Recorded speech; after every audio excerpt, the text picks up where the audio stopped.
Hello, my name is Noah. You can call me the Plant Man. I've got another video for you today. I just wanted to give you a bit of an update. What's new with the plant room? Show you how the starts are going along for this year, and hopefully you guys enjoy. All right, let's take a little look. So I'm just gonna start with over here. These are all my plant starts. Giving some of them away. So over here, these are all Kourbaki peppers. They're an endangered Turkish heirloom variety. This is Tulsi Purple Holy Basil, which is an adaptogen. It's also good for flavoring. These are different kinds of allium. I believe we got like shallots, leeks, and then two kinds of Welsh bunching onions, or Allium flexosum, I think, or something like that. Probably getting that mixed up. These four peppers are, they're called Peach Sugar Rush. They're apparently a really, really sweet, spicy pepper. And we've got a canna lily from seed. Give you a bit of a better look on that. Over here, this is Blues Bling tomato. It's a variegated variety that has a tomato much like a purple Cherokee, if you've ever had that heirloom variety. Right next to it is an ahi charapita, which is one of the world's most expensive spices. And then we've got two Aunt Molly's ground cherries with some thrips damage. I'm gonna take a closer look and see if it's thrips or spider mites, but I've got a good feeling that it's thrips. They're not damaging it enough where I'm gonna be worried about it. They're not really attacking any of my other plants. I see some very, very minor damage on like these peppers and stuff, but once they get big enough and go outside, they'll be fine. If they're smaller and they're showing signs of like little bites, like if they're a tiny leaf and all the leaves look like that, I would do something about it, but I think they've got enough size to them. They should be fine and continue to size up. This one's called Maria's Praise, I think.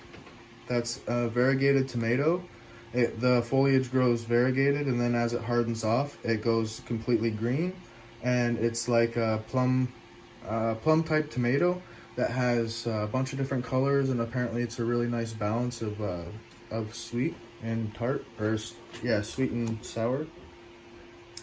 These are they're called Chinese dates, Chinese red dates. Also, they're called jujubes. This one isn't the very sweet variety like Lang or Li, which are like some of the more well-known sweet varieties. These ones are the bitter variety, if I'm not mistaken. They're highly medicinal, produces a little red fruit, and the red fruit you can dry and then you add that to soups and stuff, and it's supposed to really help with digestion and aid in sleeping. Yeah, you can notice that they're reaching for the light, but these are all rose root, which is another adaptogen. This is a succulent also. It's hardy to negative, I think 45 C. So it's around negative 40 C, negative 40 F, because that's where they both meet. So it's like a subarctic. It's used in by Russian cosmonauts, along with Schisandra and Siberian ginseng, if I'm not mistaken. Like I said, these are the tomatoes that I started. The variety's Amish paste, and this is a special kind of cannabis. I have more of them that I grow right along the edge here. That's why everything's reaching for light, but I don't really have a suitable setup. I'd like to have like to have more space to set up more trays in here, but I have enough space for what I need to do. These are all going to be the starts for this year, and I'll take you guys along with me and show you some of the my gardening videos and techniques, and hopefully help you guys develop your own. I'm gonna come down here. So this is just growing beautifully. This is my main one, or my mother plant, as it's often referred to. A mother plant is typically the plant that you're gonna get cuttings from. So these are the cuttings from said plant, which is kind of really cool. If you look, you see it's pinning new spots. It's gonna be putting out all sorts of new growth, and it already is. And then you look at the cuttings. What is that? It's a flower bud. So that, and it's a red one also, because of the variety. So these are orchid cactus, and they're known for having one of the most beautiful and best smelling flowers in the world. They're considered priceless because of how beautiful and showy they are, and they only bloom during the night, hence the name Queen of the Night. There's also other cacti in this family that share the same name. One of them is the Selenocereus. I don't know the actual full name of it. I think it's like, I'm not even gonna try. But yeah, it's that one's more sought after. The round one is more sought after because it actually will produce a really delicious fruit that's comparable to dragon fruit, because this is also related to dragon fruit, and it's also related to other jungle cacti like these guys over here. This is Christmas Thanksgiving and Christmas. They're all in the jungle cactus family, which I'm not entirely sure that that's what it's referred to as, but they are jungle cacti. And that also means that they can handle a lot more water. They don't mind having like being moist and soaking up the water, whereas like true cactus or desert cactus rather, they absolutely cannot stand it. If you leave them in wet feet, if you don't let your cactus dry out between waterings, and sometimes even have extended periods of drought between waterings, there's a high probability that they'll actually just go to rot. And you won't notice it right away because everything above the soil line could just look perfectly fine, and then everything at the base will slowly be rotting until your cactus just falls, which is obviously not what you want. Yeah, so there's a new leaf coming out of here, which is nice. I'm not the best at taking care of orchids. This is a Chinese orchid, but I want to get better. I really like them. My grandma's pretty good at growing orchids, and I could definitely stand to learn a thing or two from her. We come down here. This is Stuttgart canna lily, and basically it's a canna lily that's variegated, and it has sectional variegation, meaning like thick bands of complete white against thick bands of green. These jungle cactus, growing real nice. This one was originally, I think I've mentioned it before, 3 leaves. I ripped off of my mom's.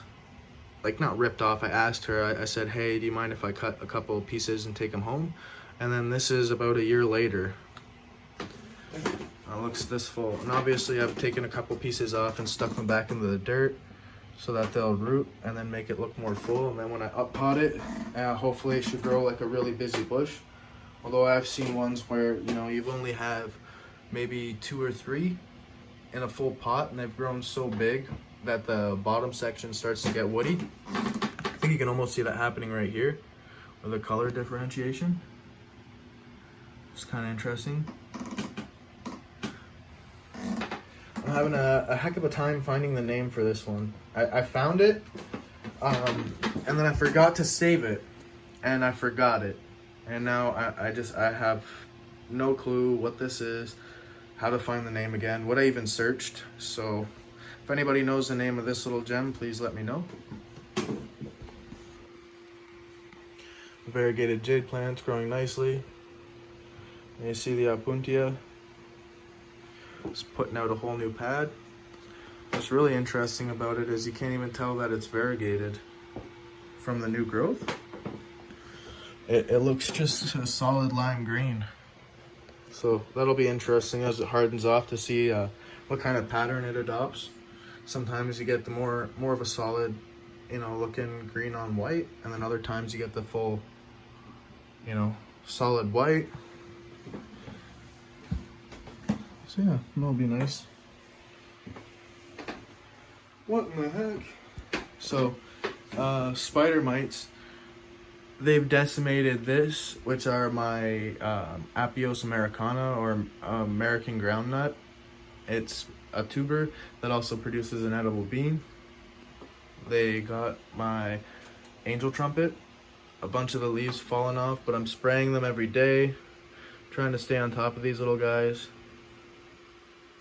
I want 2 nice central ladders to grow up and have a nice even canopy from there if I can continue to grow it this way. And if you can tell from my other trees, I typically prefer to have 1 or 2.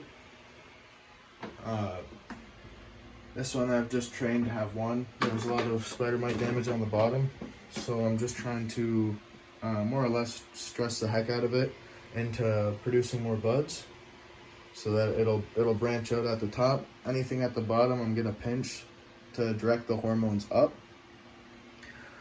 Basically, because I've tipped it, I've cut off more than 30%. It's gonna go through a very stressful phase. I don't recommend doing this to your plants at all. You know, even this is kind of an experiment for me. If it dies, I'm not gonna be too upset. I personally want it trained as a tree where I can come up, pick the fruit, not have to bend down. You know, it's right at arm's reach, just like these ones. So, hopefully it continues to do good. Pineapple's looking nice. You notice 1 bad leaf. Oh, not ready to go.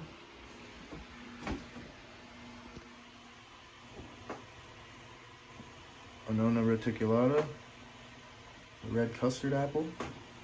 It's looking nice and full and beautiful. I like the structure on it. And this little gem, the Barbados cherry, is growing like a weed.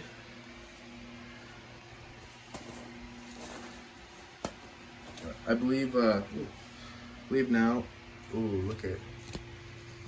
Right all up in there, it's starting to flower. And if I keep the water on good, I'm almost certain that I'll be able to keep a fruit with this amount of foliage. Excuse me. So I'm gonna have to probably come in here, pull some things out of each other, just give it a little more space. You look over here, the guavas, they've flowered. It looks like they're dropping these fruits. They probably weren't sufficiently pollinated. There's nothing wrong with that. Get those out of here. It is holding on to some fruits though, like these. You can tell it's holding on to them because it starts to swell up. This little one's probably gone. Yep. So yeah, I just maintain the water. I'm assuming the reason why she's dropping more of her fruit than typical is because I give it a good cutback. So it might be a little stressed out. Also, there's probably a bit of a nutrient deficiency driven by the veins, which I gotta sort out. I've been watering it and trying to give it a little bit of a feed every time, but I think I need to up the feed so I can actually correct the nutrient deficiency. ZZ's growing like ZZ Top. And then here's your Tiger Panache fig with that coloration is fig mosaic virus, which isn't gonna kill the plant. Just I gotta work a little harder at correcting the deficiency on that too. So here is the green on green Monstera deliciosa. Nice beautiful foliage. You can start to see the pattern coming in.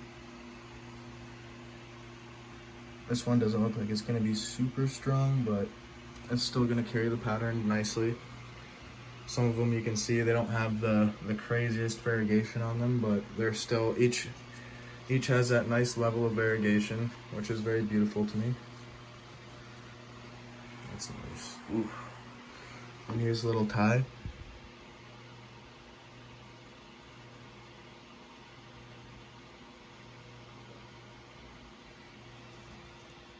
Ooh, she needs some water. I was noticing the leaf looks a little bit off colored, very, very, very slightly, so I'm gonna give that a good water, prevent anything bad from happening. It's a Hindu Rocoya. Got her cactus. I think these are Old Man cactus, and that's a woolly torch. You've got some Lophophora williamsii, or Williamsii, sorry. These are also referred to as peyote cactus. This one and this one. This one's variegated. If you're noting the odd coloration.